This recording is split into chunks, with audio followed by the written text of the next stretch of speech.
Last week, the Voluntary Euthanasia Society of New Zealand put out a press release claiming that anti-euthanasia groups were lying about the serious problems that have arisen as a result of legalising euthanasia in European countries like the Netherlands and Belgium.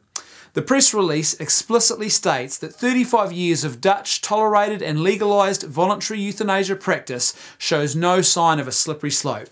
These claims are truly astounding in just how false they actually are. But don't take my word for it, let's have a look at some of the actual cold hard facts.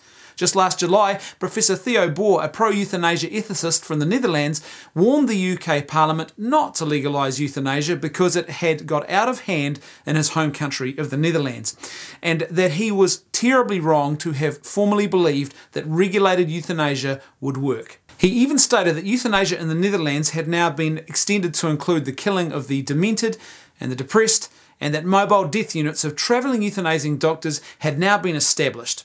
Then there is the case that was reported in the UK media just 3 weeks ago, where Scottish cousins were able to commit suicide in a Swiss euthanasia clinic based solely on fear. Neither of them was terminally ill, they were simply fearful of being placed in separate elderly care homes. Or there was the 2012 case of a physically healthy but clinically depressed woman who was killed by doctors in Belgium without her family once being consulted prior to her euthanasia. Perhaps the Voluntary Euthanasia Society of New Zealand has forgotten that just last year euthanasia in Belgium was extended to the point where it was legalised for children.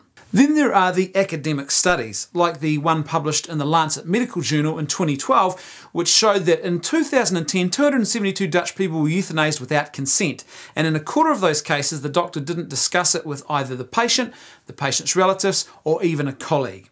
Then there were the 3 different published studies which focused on Flanders, where 82% of all Belgian euthanasia cases take place, and these studies found that 48% of euthanasia deaths in Flanders were not reported. Legal requirements were met in only 73% of reported deaths and in only 12% of unreported cases.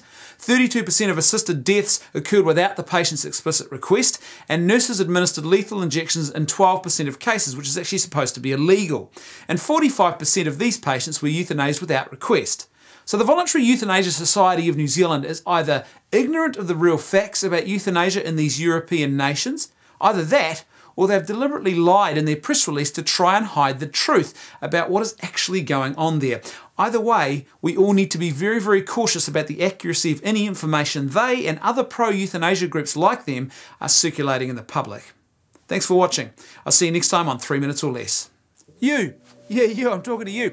You need to go to our YouTube channel at lifetv.net.nz and become a subscriber. Then after that, you need to jump on Facebook and give us a like on our Facebook page too.